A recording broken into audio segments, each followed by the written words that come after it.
Welcome to my channel Lenovate. Today we will going to discuss about the metabolism of the ammonia. That include the formation of the ammonia and the transport of the ammonia throughout the body for the different metabolism products and different reactions going through the body. We were also going to discuss the sources through which the ammonia is going to combine in the body and through which the ammonia is going to transport in the body in certain tissues including the central nervous system and the muscles where the mostly required the ammonium product are needed.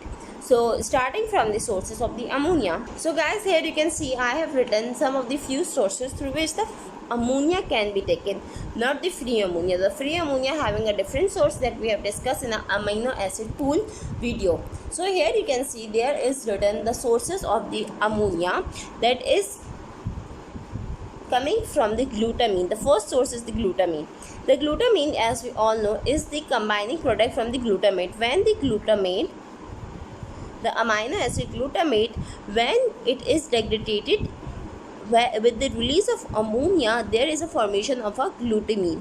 This glutamine is a source of the ammonia because when there is a degradation of glutamate, there will be a release of the ammonia and there is a formation of a glutamine.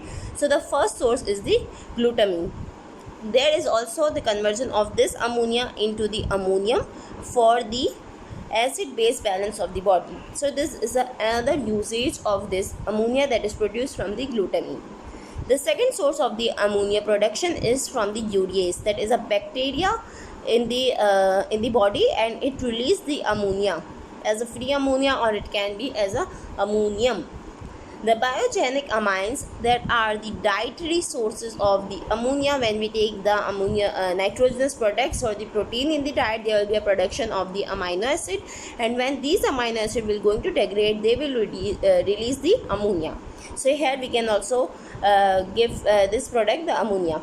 The fourth source is the purine and the pyrimidine bases that we have discussed in the nitrogenous bases video. We all know that these are the two nitrogenous bases, include the adenosine, guanine, cytosine and thymine, and these nitrogen bases having the ring structure and they are attached with the ring structure is a component ammonia. So when they degrade or they release the ammonia in the body, so there is a source or the production of the ammonia. So these four sources including the glutamate, the urease, the amines and the purine and pyrimidine will going to produce the ammonia. Now we are going to discuss about the transport of this ammonia, how this ammonia is used and transport in the body. So here you can see there is shown a chart of the transport of ammonia between the liver. This is shown a cross section of a liver and this is a muscle. So the ammonia can be transported from the number 1 by the alanine cycle. The alanine is also amino acid and it is causing the transport of ammonia between the liver and the muscle, and the production of this protein in the muscle will going to give the food to the muscle and there will be a contraction more and more of the muscle.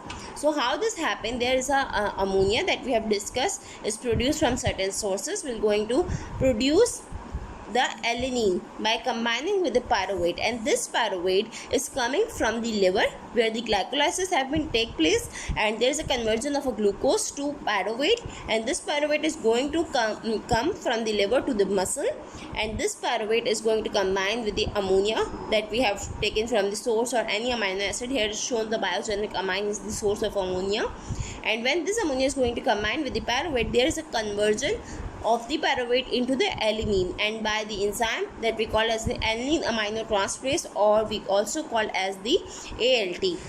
This conversion produces the alanine, and this alanine is a muscle protein that is used by the muscles, and after when this alanine is used by muscle, then there will be also the conversion of alanine into the pyruvate again, and then again this whole cycle will going to work by a way between the liver and the muscle, and there is a production of alanine. So there is a major transport in the muscle is the alanine. The major transporter of the ammonia is the alanine in the muscles, and this cycle is called as the glucose alanine cycle. The second transport form of the ammonia is the glutamine. Here you can see I have discussed that glutamine is also a source of ammonia, and this is also transport form of ammonia. So it has a dual function in producing the ammonia as an important carrier. So this glutamine will going to combine this ammonia that have been produced from its degradation or from any other biogenic amine, or we have four sources that we have discussed: the urease, the biogenic amine, or the bacteria. So when this ammonia is produced, this glutamine, what happens? This glutamine will going to combine the ammonia and will going to convert into a product that we call as the glutamate. And this glutamate amino acid is produced due to the action of enzyme, that's a glutaminase.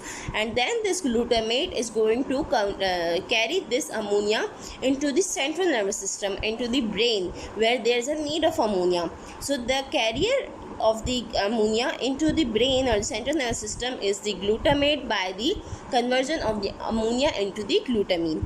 So this is the second product that we call as the transport product of the ammonia, that is the glutamine.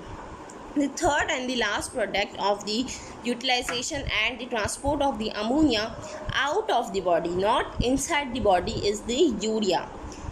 The two sources that we have discussed, the glutamine and the alanine, is the transport of the ammonia inside the central nervous system, that is a glutamine, and inside the muscle, that is the alanine. But the urea, that is the third source, is going to transport the ammonia outside the body and will going to excrete and eliminate the ammonia outside the body. And how this happens is the ammonia that we have discussed has come from the different sources, going to convert into the ammonium. This ammonium will going to produce into the urine, and this urine is going to excrete out. This is the first pathway. The second pathway include the conversion of this ammonia into the urea directly. How this happens is by a huge and a large complicated cycle that we call as the urea cycle, that we will going to discuss in a separate video. Now what happens after the conversion of ammonia into the urea by the way of urea cycle? This urea is going to be excreted in the urine, and this urine is going to eliminate from the body. So this was a simple explanation.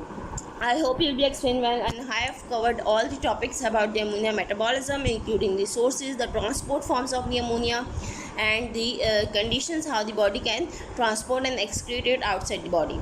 So this was an explanation. I hope you'll be explained well. Thank you for watching. Subscribe for more.